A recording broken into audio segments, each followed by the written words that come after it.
संस्कृतश्लोकं तथा अर्थं कथयितुम् आगच्छति।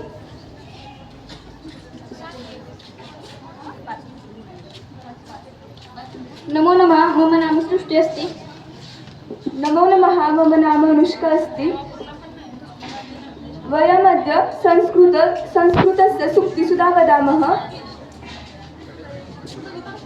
विद्यानामनरस्य रूपमधिकं प्रच्छन्नगुप्तं धनं विद्या भोगकरी यशसुखकरी विद्या गुरुणां गुरु विद्या बन्धुजनो विदेशगमने विद्या परं दैवतं विद्या राजसु पूज्यते न तु धनं विद्या विहीनः पशु।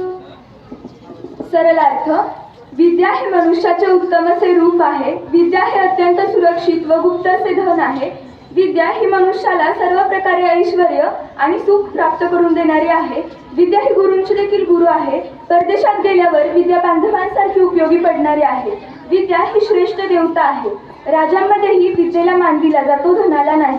विद्येशिवाय असलेला मनुष्य म्हणजे पशुच समजावा।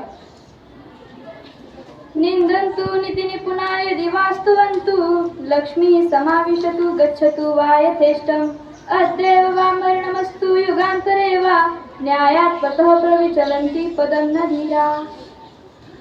सरलार्थ, नीतिशास्त्रात कुशल असलेले लोक निंदा करो अथवा स्तुती करो। लक्ष्मी तिच्या इच्छाप्रमाणे येवो किंवा जावो, मरण आज येवो किंवा युगानंतर येवो, काही झाले तरी धैर्यवान लोक न्याय मार्गापासून एक पाऊलही धावू देत नाही। आत्मनो मुखदोषेण बध्यन्ते शुकसारिकाः बकास्तत्र न बध्यन्ते मौनं सर्वार्थ साधनम्। सरलार्थ, स्वतःच्या बडबड करण्याच्या दोषामुळे पोपट आणि मैना यांना बंधनात अडकून ठेवले जाते, त्या ठिकाणी बगड्यांना मात्र अडकून ठेवले जात नाही। म्हणूनच मौन हे सर्व बाबतीत फायदेशीर असते। रथस्यैकं चक्रं भुजगमिता सप्ततुरगाः निरालम्बो मार्गः चरणविकलः सारथिरपि रविर्यात्रवान्तं प्रतिदिनं पारस्य नभस क्रियासिद्धी सत्त्वे भवति महतां नोपकरणे। सरलार्थ, सूर्याच्या रथाला एकच चाक असते, सापांच्या लगामांनी नियंत्रित केलेले 7 घोडे, कोणताही आधार नसलेला मार्ग, रथाचा सारथी हा देखील पांगळा असतो। तरी सूर्य आकाशाच्या एका टोकापासून दुसऱ्या टोकापर्यंत दररोज जात असतो, कारण मोठ्या लोकांची कार्यसिद्धी त्यांच्या पराक्रमाच्या बळावर अवलंबून असते, त्यांच्या साधनांच्या उपलब्धीवर नव्हे। अल्पानामपि वस्तूनां संहतिः कार्यसाधिका तृणैगुणत्वमापन्ये बध्यन्ते मत्तदन्तिनः। सरलार्थ, विशेष महत्त्व नसलेल्या गोष्टींची एकी देखील कार्य साधून देणारी ठरते, कारण गवताच्या काड्यांचा दोर वळला तर माजलेला हत्ती देखील त्यांपासून बांधता येतो।